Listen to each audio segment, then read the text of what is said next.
How much is your day filled up with COVID-19, Commissioner? Yeah, pretty much. You know, when you go back to when we last spoke, from that point into the start of football season, I was remarking to people everything we did was about COVID. We didn't do our normal preseason work like at my level. My staff took care of that with our campuses to make it work.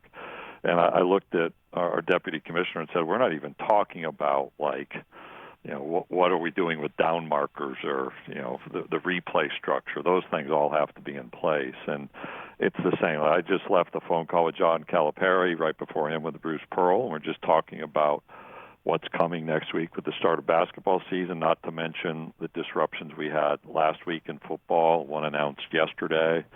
AD call where we were on for almost 2 hours, and I'll bet you 75% of that content is driven out of the current environment.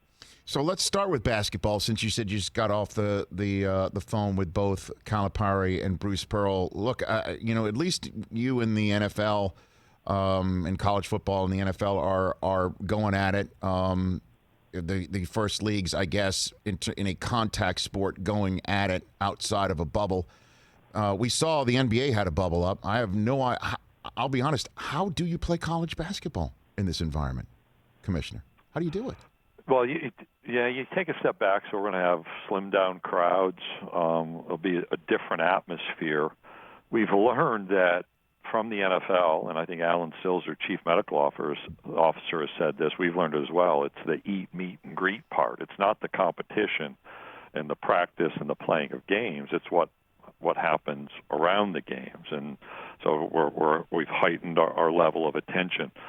I think later today we're making an announcement on these Connexon devices that were part of our learning from the NFL.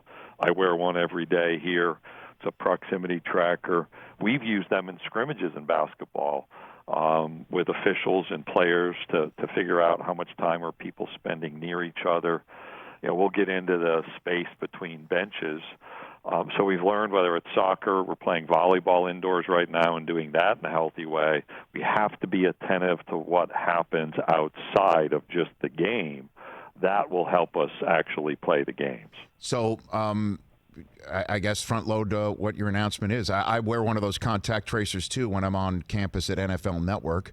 And I know that is very helpful when somebody does test positive, to figure out where they are and where they've been masked up and whether they're technically known as a close contact, so on and so forth. But how will that allow an uninterrupted college basketball season, in your estimation?